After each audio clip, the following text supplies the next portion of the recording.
Welcome home to USA Global TV and Radio, a place where dreams take flight, with authentic storytelling, diverse perspectives and meaningful conversations, where global stories unite and bridges are built beyond all borders.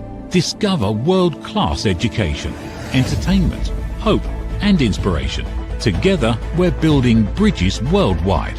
Subscribe to our channel, USA Global TV. Download our app, USA Global TV. Be our guest or join our team. Visit usaglobaltv.com. Thanks to our founder and executive producer, Dr. Jacalyn KERBECK. Music score by Yeffy Tang from Cloud Road Music. Voiceover artist Mike Porter. Creative direction by Paul Garcia. USA Global TV and Radio. Your home for global connection. All rights reserved. This video and its contents are the exclusive property of USA Global TV and Radio. Unauthorized use, duplication or redistribution in any form is strictly prohibited. What happens when you have a mutual acquaintance who becomes someone you really rely on in so many ways? We're going to find out today on this episode of Dr. Jacalyn Unscripted. My guest today is Alison Mcbain, and we are going to be talking initially about the wonderful Mickey Mickelson from Creative Edge. Let's welcome award-winning author Alison Mcbain. Hello, nice to have you today. Oh, well, thanks so much for having me. It's great to see you again. Thanks. It's great to see you as well. And I love the yellow. I love the brightness. It just makes me smile. Yeah, this is my office. This is where all the magic happens. And yeah, I love being surrounded by bright colors because it just, I don't know, it keeps you awake. It keeps you on focus. I love it. Absolutely. And our environment really does make a difference. So I mentioned at the top of the show about Mickey Mickelson. Mickey has been sending us people like yourself for, I think, 5 years now. And I just am amazed at the caliber and quality of clients that he has. What's your experience been with Mickey?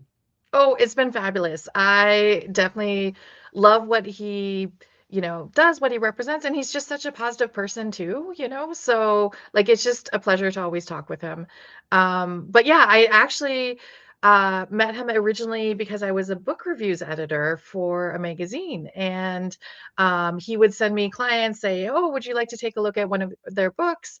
And I always had a wonderful time reading his clients' books. And so when I had the opportunity to myself, reach out for a publicist, his was like the first name that I was looking for. So.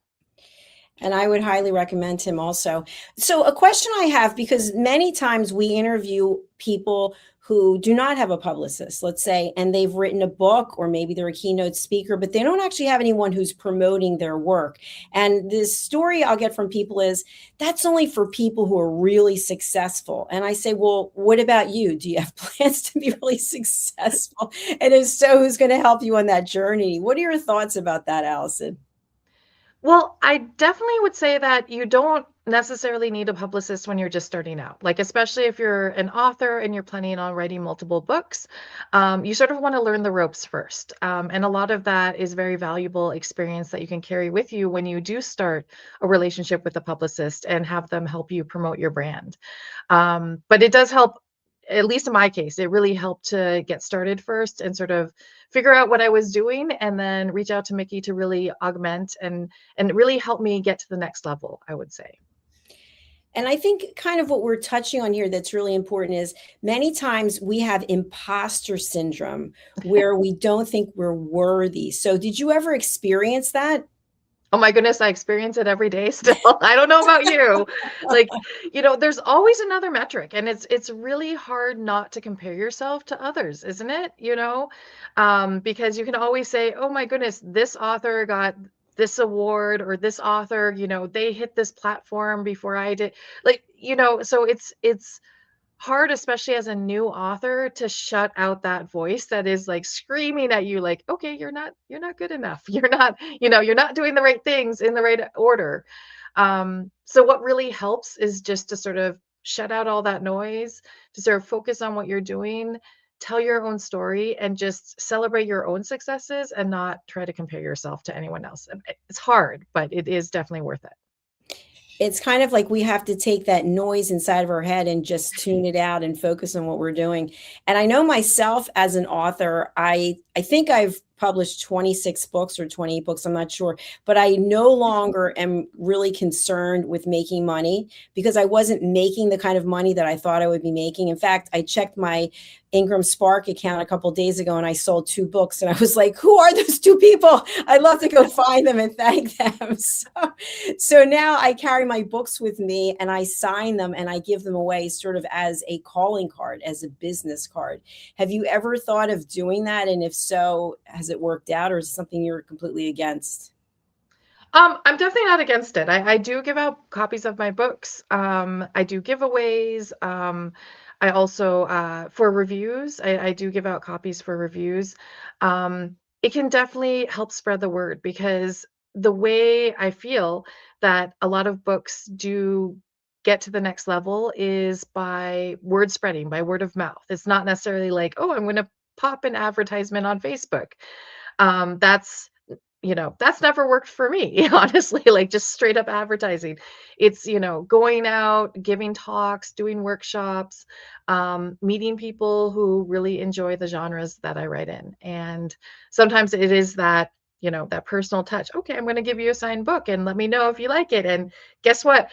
In your case, I have these 25 other books you can also read, so that can definitely be helpful. I agree with you. It's at least for my children's series, I will sign 1 or 2 books, and then I'll say, "Well, there are 9 others that you can buy online." Sign.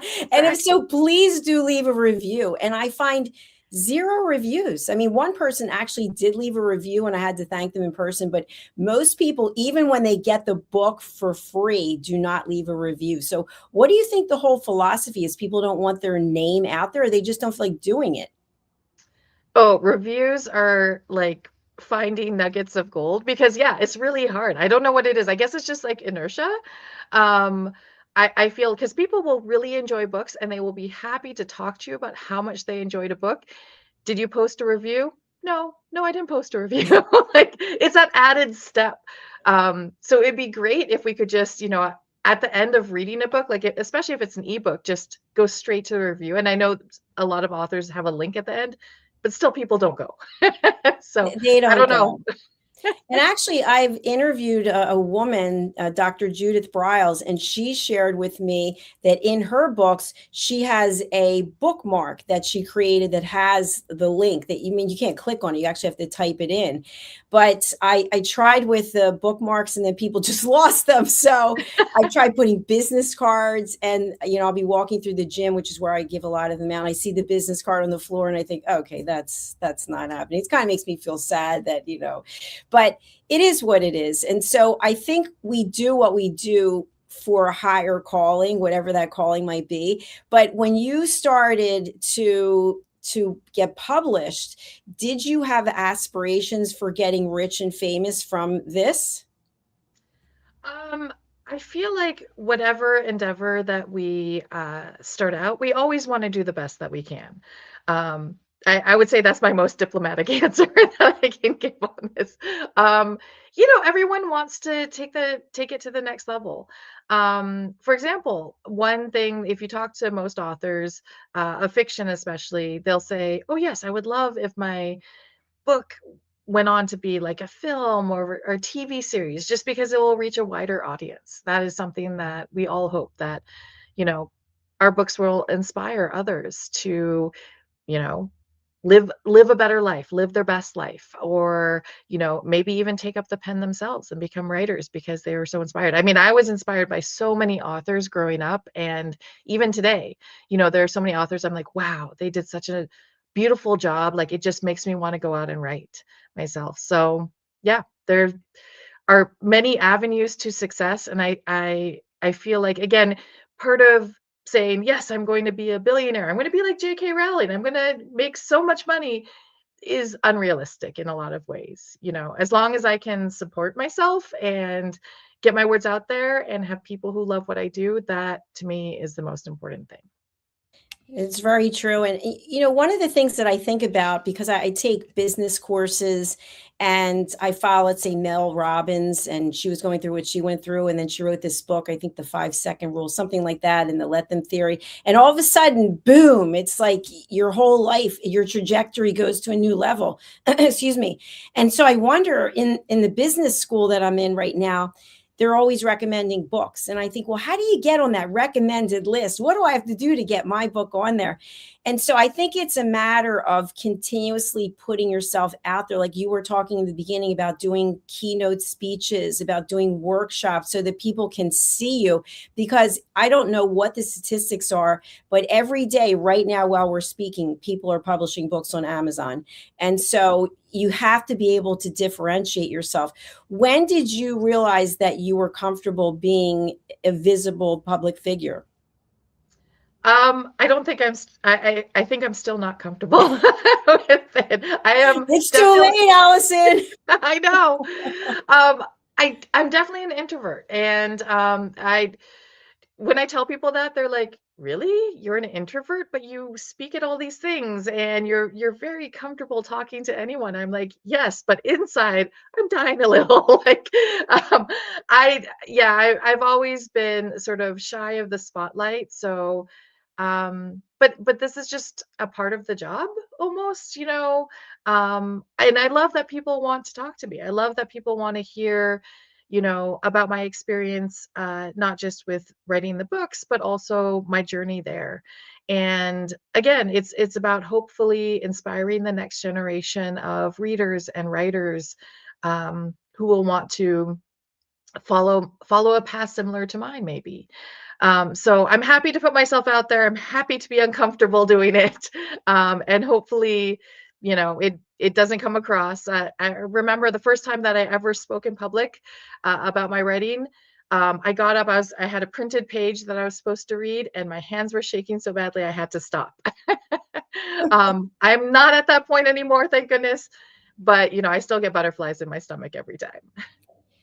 I do too. And I can relate to what you're saying because I'm also an introvert and people are like, what are you talking about?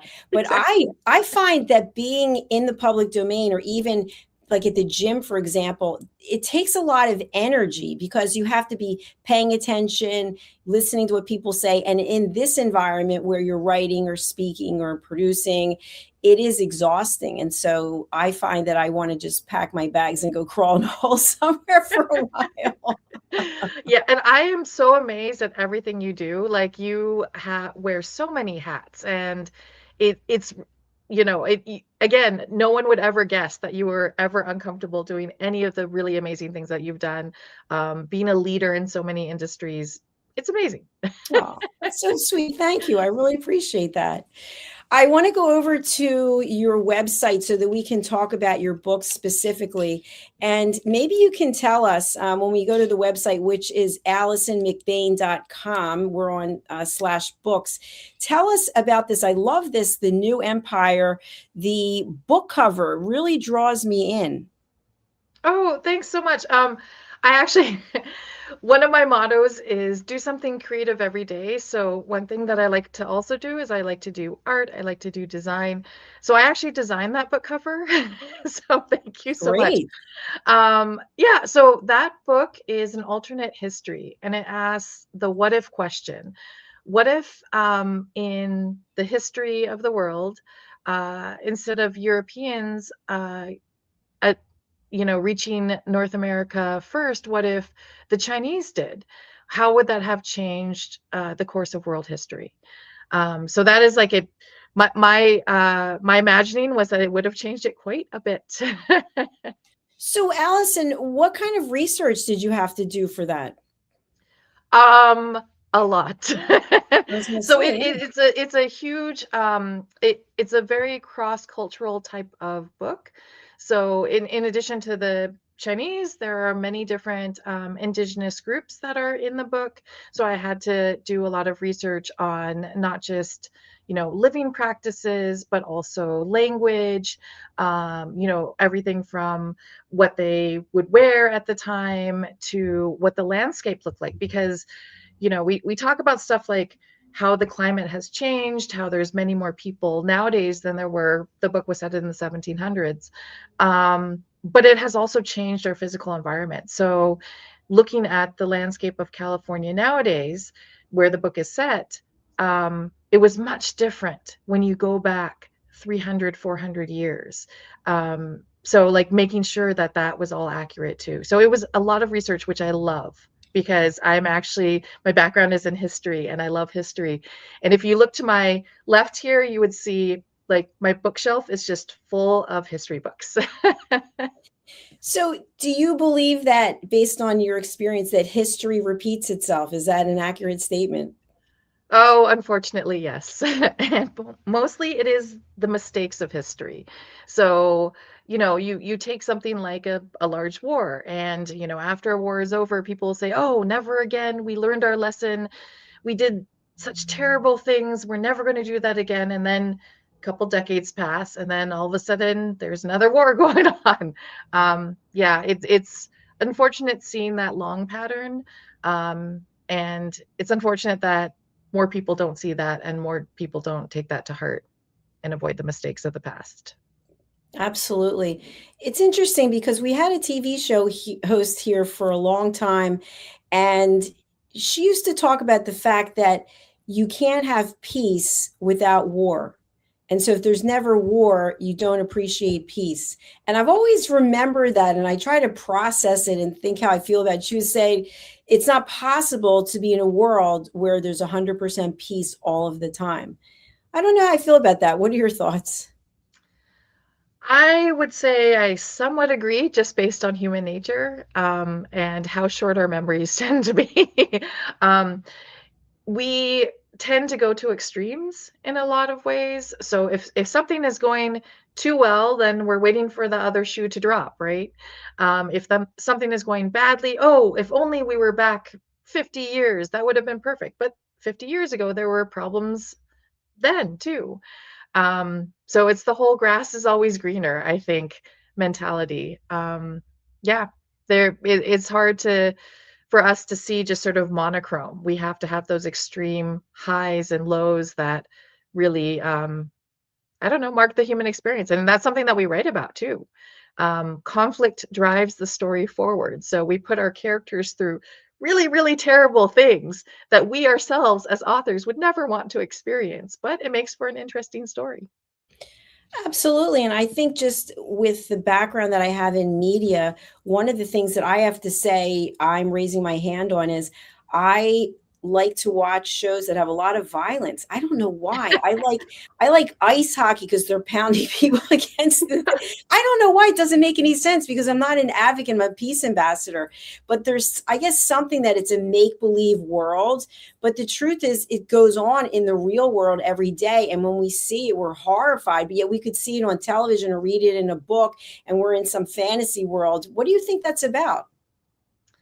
I don't know. I just so my daughter and I are actually just watching The Sopranos now, and I had never seen it before. And I was, because I was like, oh, it's about horrible people. Why would I watch this show? And I got sucked in.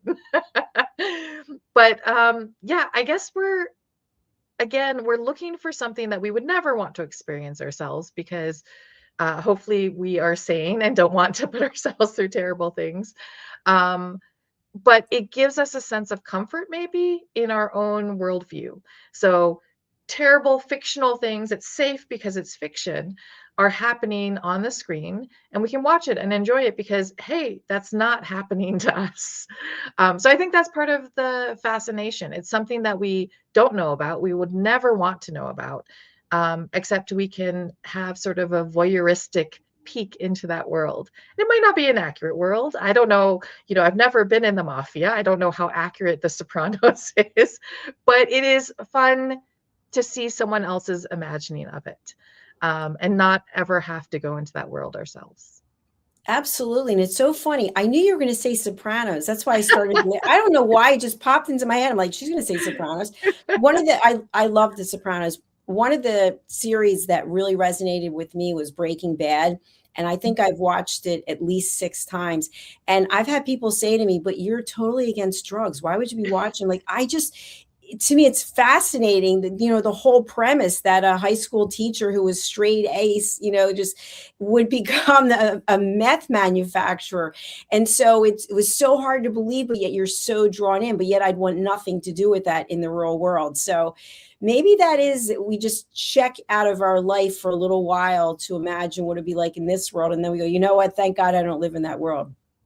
Yeah. I mean, it's escapism. Like, and especially, as we were talking about wars and other things going on that are not so great in the real world, having that escape, I think, is something that keeps us, mentally stable, I would say. Like, well, at least we're not there. At least we're not doing that. Yeah. So it really helps us appreciate what we have, I think. I definitely agree with you. All right, let's go back to your website and let's take a look. How many books have you published? Is it 4? 4 under my own name, but I'm also a ghostwriter, and I have written over 24 books for clients.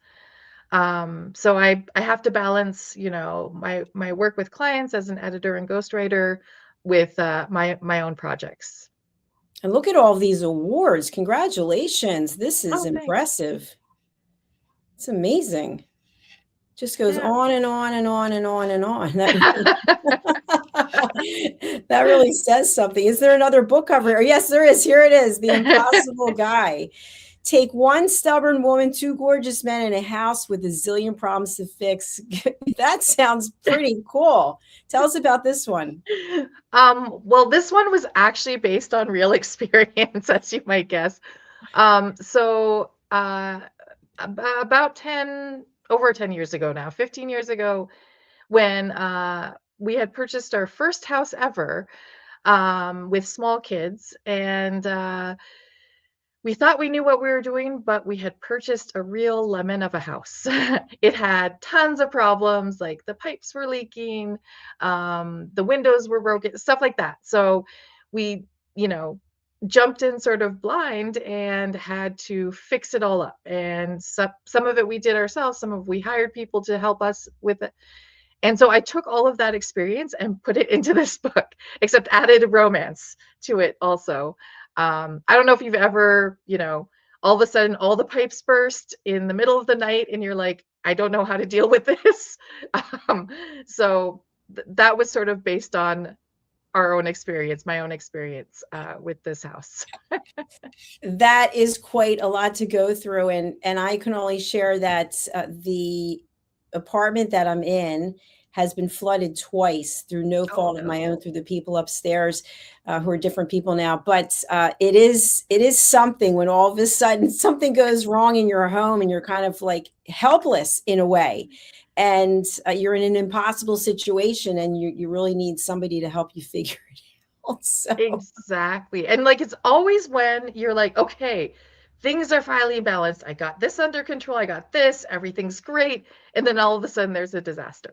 Right. Exactly. So what do you want the reader to take away from that book? That was sort of a fun, light book, based on some really probably not so much fun experiences.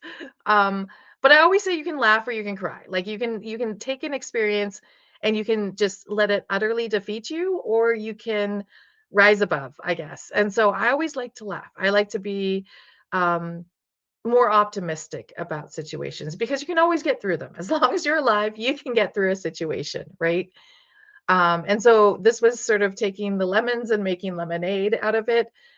Everything is, for me, everything is material for my next book, my next story, my next article. So if something terrible happens, I'm like, wow, this will be great on the page. And I know most people don't think of that, don't think that way. But as an author, I definitely do. It makes perfect sense. I know someone said to me, I was telling this person a story and he said, I'm going to put that in my next book. I was like, oh, that would have been a great idea for me to put into a book, but you can have it instead. You can take it. So we're going to go back to your website again, and we're going to go down to the next one, a collection of fantasy short stories, Enchantress of Books and Other Stories. Tell us about this one. Well, first I'm going to talk about the cover because it is such beautiful cover Mm. artwork, and it is by I live in Canada, and it is by a Canadian artist named Richard Ong. And I was so lucky to meet him. I reached out to him and said, "I love your artwork. Let's talk." And he had this piece and was willing to offer it to me for my book cover. And you know, we got to talking. He's also a writer. He writes short stories, and we got to talking. I was like, "Well, this inspires a short story. Can I write a story about your artwork?" And he said, "Of course you can." So the first story in the book is actually based, or I should say, inspired by the artwork that he provided for the cover. And then the rest of the stories are fantasy stories, some which had been published in journals, some which were completely brand new before being published in this collection. So yeah, it was a great collaboration, and it started out just with a conversation with a fellow creative, and it was lovely. And the cover is magnificent, by the way. Really Oh, yeah. beautiful. I will definitely pass on your compliments to him. Like, he Yes. does such wonderful art, and he's so prolific. He has probably hundreds of pieces out there. Very talented person. What about this one? The Rose Queen, book 1 of the Rose trilogy. Yeah, that's also a fantasy book. That was the first book I ever wrote. So, or should I say ever completed, because I wrote a lot of books and never finished them up until this one. And it's a retelling of Beauty and the Beast, which was always my favorite fairy tale. I love fairy tales. I don't know if you grew up like reading like Grimm's, Hans Christian Mhm. Andersen. Yeah, but they're dark. Yeah, that's The true. original fairy tales are dark. So I always thought that that was an amazing fairy tale, but it was missing so much. Like, there's so much that's unsaid about fairy tales because they're quick moral lessons for often aimed at kids or adults. So what I wanted to do was take this story and really flesh it out, make it into something that felt real. So I did that, and I actually the whole premise, the whole unique premise of it is that I flipped the genders of the main characters. So the Beast is actually a woman, Mm. and how she deals with that um, is a huge part of the story, because how she deals with it is way different from the classic fairy tale. And it's also a beautiful cover. Oh, thanks. Alison, how would you say that your writing has evolved from this first published work to where you are today? Um, I think that I know more my voice. So when you're a new author, you're sort of flailing. You're like, okay, I love all these other authors that I've been inspired by for years. But what do I have to say myself? So I think that now I'm much more confident in what I have to say, what messages I want to impart in my fiction. And I'm way faster. So my first book, it did take a long time to sort of edit and get it out there. But now I can do it, like, it's my job. I have deadlines. I can meet those deadlines, hopefully, and get the work out. So yeah, One of it's the it's things that definitely. Oh, Oh, I'm sorry. sorry. Sorry, go ahead, please. I was going to say it's definitely something that probably you found also, as a running everything basically here. Probably when you started out, it was a learning curve, but now you have it down pat, right? Thank you for sharing that, making that comment. When I started, it was during the pandemic, and I was taking care of my mother who had dementia, and I was doing 10 shows a day by myself. And I always stand, I'm standing right now. And so today we've got 28 different TV show hosts, and they're running their own shows. And we have shows in English, in French, and German. And so I feel like it's been an evolution, but I want to go back to something that you said, which was the word confidence. And I think, especially as women, when we actually apply ourselves and we follow our passion, and then you get all the awards that you have, for example, you get this sense of, you know what? I am okay. I am good enough. I did earn this. And that's such a turn on to other people. It's being an influencer without actually doing something. In other words, you're not out there, oh, look at me, but people are drawn to that because then it helps them get out of their show. What do you think about that? Well, definitely to circle back to one thing we talked about earlier, it definitely helps with the imposter syndrome a little bit. You know, every time when I'm like, I don't know if this is good enough. I don't know if I should send this out. I think sometimes, well, other people thought it was okay. Other people thought my writing was okay. Sure, I'll send it out. Um, but yeah, it helps when you know what you're doing. You don't have to go back and double check maybe everything that you're talking about. You know because you've actually done it. Um, Voice of experience, right? That is something that can really appeal to others. Um, I think that uh, this is something that, as you said, is something that you can sort of project, and it has helped with that whole white knuckle speaking, you know, nervousness that I started out with. Now I can sort of pull from my own experience and say, okay, I can do this. This is okay. Right. Yeah, it's very true. And Allison, the other day, a couple of days ago, actually, I was driving back from the gym, and I saw on the corner of this road in this neighborhood, there was a little girl, and she was selling flowers and lemonade. And I thought, oh my gosh, I would love to follow this journey of where she's going to go and how that's going to impact her life. And I really applaud that, because if you think about when we're children, when we're young, we actually demonstrate some of these characteristics that either we're going to embrace and move forward with, or we become embarrassed and ashamed that, we're too aggressive or too outspoken, or whatever the case may be. And so when you were young growing up, did you see any characteristics in yourself that maybe you didn't let the world see? Or did you see any that you embraced? Like I mentioned, this little girl who's obviously she's in business at her age. She's going to be running companies, man. When she's our age, she's going to be running all the companies. Absolutely. Yeah, I've always been super creative, and since I was very, very small, I wanted to be a writer. This was like my lifelong dream. And then, well, life got in the way a little bit. I sort of was thinking, okay, well, I need to get a job. I need to be practical about this. So my path sort of, took a left turn from what I had always hoped to do. And as you said, like when we grew up, when little kids are great. They are unstoppable forces. They know what they want to do. They want to be an astronaut, and no one's going to tell them no, right? But as you get older, you start to see more practical things, and sometimes that can interfere with your path. So it's always lovely to be able to sort of come full circle and come back to your original dream and say, hey, you know what? I wasn't wrong to dream this. What happened is, I got distracted along the way, but I can come back to this. And for me, that is writing.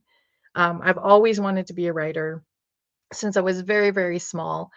And it took, I think, you know, multiple jobs, meeting, my husband and getting married and having kids and seeing the confidence in my children that they have their own paths and they want to do what they want to do, to sort of bring me full circle and bring me back to my own dream. I didn't get my first book published until I was in my 30s. So, I haven't stopped since then.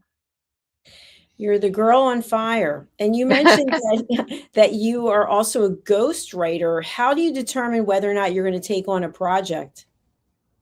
I'm lucky that I can pick and choose because a lot of what I do for my main job is editing. So for ghostwriting, I can be more selective because it is a big commitment and you are writing in someone else's world. So you want to make sure that you're comfortable in that world. It's not for everyone, definitely, and and it can be hard to do. So making sure that first of all you have a good relationship with whoever you're working with, whether it's the author or the publisher, and also making sure that you can, complete that story is very important. It's a whole level further than doing your own work because with your own work, you're your own boss. But if you're writing for someone else, you have another voice, sometimes several, involved in the conversation. Something that comes up for me, I hate to admit this, but I am a Real Housewives of Beverly Hills fan. And one of the main characters, Dorit, she just came out with a new book, and she mentioned that it was done by a ghostwriter. And several of the women gave her a really hard time and said, well, what, you couldn't even write it yourself? And so what I think is important for people who don't know, what is the value of a ghostwriter, and how and when do you bring a ghostwriter in as opposed to doing it yourself? Well, I think it ties back into the idea of experience. So a lot of new writers don't have the experience, or don't, they might have a story to tell, but they aren't able to do it like sit down, write every day, get it out. I would say that a number of people who are very, very personable and have really amazing stories to tell, they are very committed to, talking face to face, sort of like what you and I are doing now. They might not be able to sit down and write day after day. That might not be their comfort zone. So sometimes working with a ghostwriter is simply working with someone who's like a very talented interviewer who can coax that story out of them. So it is a collaborative project. It's not like the ghostwriter is writing everything, the author has, the person whose story they're telling has no input. They have a huge input. They are a huge contributor to that. So the ghostwriter is just sort of the expert that is helping them get their story out there in the way that they want it to be read and enjoyed. And Alison, are you taking on any new clients right now if people are looking for a ghostwriter? I'm very selective about the projects that I'm taking on. I won't say that I'm not right now. I'm always open to the right project. But I do have a number of writers and editors and publishers that I work with regularly. So I would say my schedule is very small right now to add more clients. The good news is you're not sitting around waiting for business. I love that. That is a true sign of success. So before we close out, tell us a little bit about your work with editing. You said that that's what you do full time. Yeah, I love to be able to help other authors. When I was just starting out, I definitely got a lot of help myself. So being able to pass that on is very, very important to me. Being able to help people that have great stories to tell, but just need someone to, again, help them get it on the page, help them get it out of their head, have the confidence to move on to the next step of publishing. That is super important. So I love being able to do that. I love working with new writers. A lot of editors will say, "Oh, well, it's more fun to work with experienced writers because, it's more streamlined." But I love working with new writers because they are like sponges. They have so much, there's so much information out there, and they will just absorb it. Um, so yeah, I love doing it every day. I love being able to have that back and forth. The relationship between an editor and author is sort of like, sort of like a marriage. You have to have someone that you really enjoy working with, whose stories you like to hear, and who you can see working with on multiple projects over multiple years. The ideal relationship is like you're not just there for the author's first book or second book, you're there for all of their books. What a great way to sum up our show today on Unscripted. And we started out talking about Mickey Mickelson and Creative Edge. So I want to thank Mickey for sending you our way. And it's another fantastic interview. Alison, what is the best way for people to reach out to you? We've got your websites. Is there social media? Is there an email? How do you want people to contact you, and who should contact you? Well, I am open to talking to anyone about, any subject, especially about writing and editing, if you have any questions. The best way to reach me is my website, which is AlisonMcbain.com. That's Alison with one L, I always like to say, because a lot of people have two L's in their name. But all my social media contact information is on there, easy to find on my front page. So feel free to reach out and ask me whatever you have on your mind. Thank you, Alison. I really enjoyed this episode of Unscripted. And for folks who don't know, there is no script. There's no topic. We were just flowed back and forth. So I hope you'll come back and see me again. In the meantime, keep winning those awards. It's very impressive. Well, thanks so much for having me. It was lovely to chat with you. Thank you. Bye for now. As we close out today, I just want to ask any of you who are interested in joining our community to go over to our YouTube channels, USA Global TV and Radio and Dr. Jacalyn KERBECK, and subscribe. We have close to 113,000 on the first channel where we've earned the YouTube Silver Creator Award, and we are over 40,000 going towards 100. Slowly, but getting there on Dr. Jacalyn KERBECK.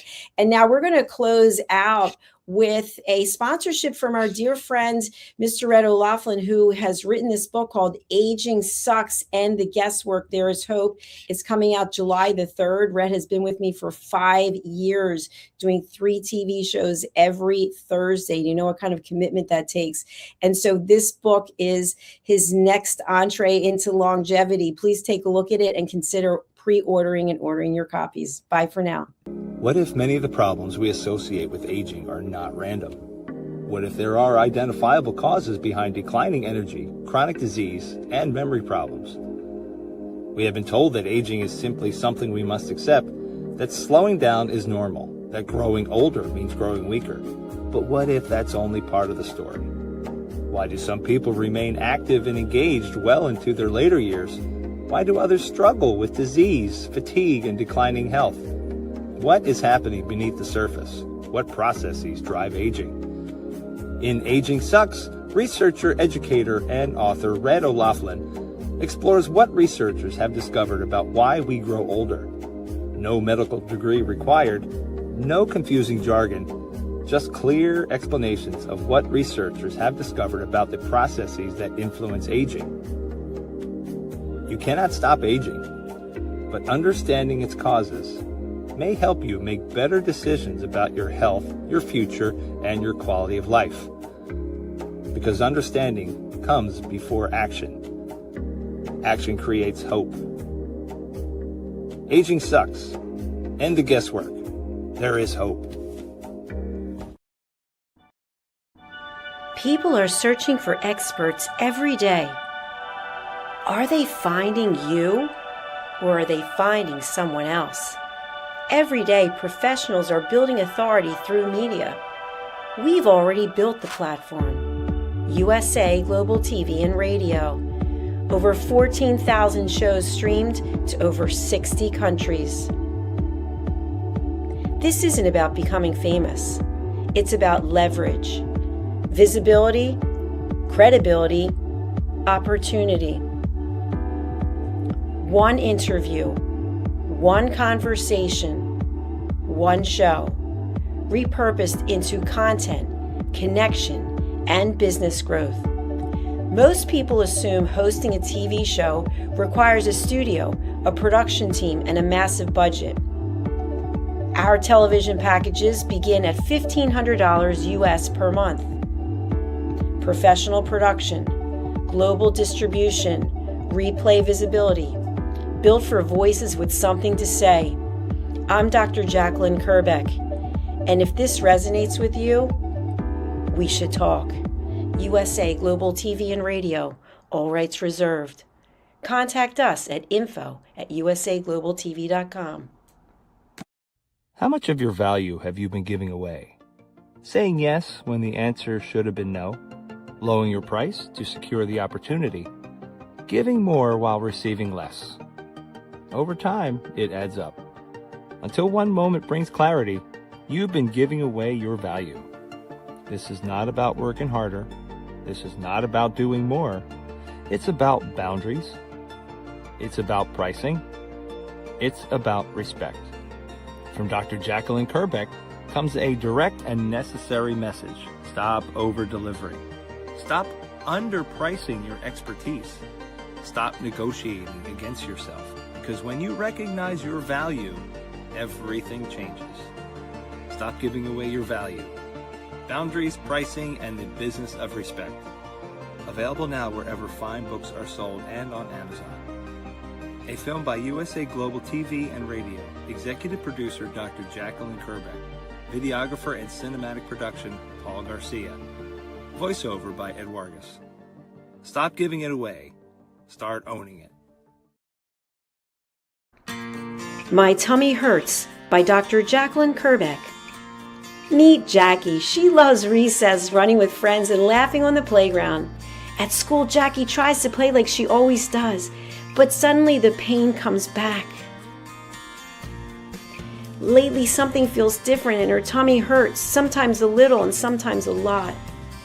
With the help of a caring teacher, a nurse, her mom, and a kind doctor, Jackie begins to understand what her body is trying to tell her.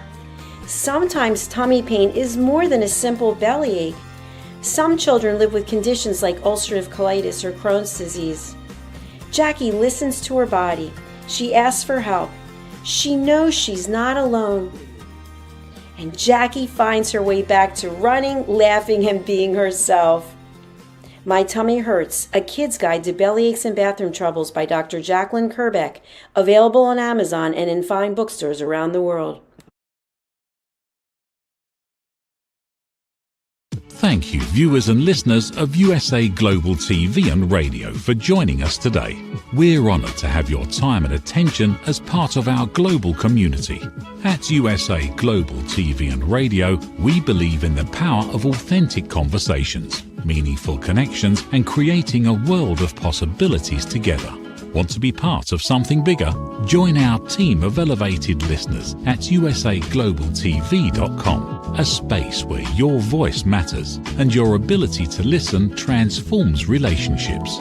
Stay connected with us across all our platforms for thought-provoking discussions, expert insights, and empowering stories. Subscribe to our channels at youtube.com/c/USA-Global-TV. Follow us on social media and explore the endless opportunities we're creating for growth, learning, and inspiration. Together, we're not just broadcasting, we're building bridges and changing lives one conversation at a time. For inquiries, contact us at info@usaglobaltv.com. Produced by Executive Producer and Director Dr. Jacalyn KERBECK. Voiceover by Mike Porter. Creative direction by Paul Garcia. All rights reserved. Visit usaglobaltv.com to view our full terms and conditions.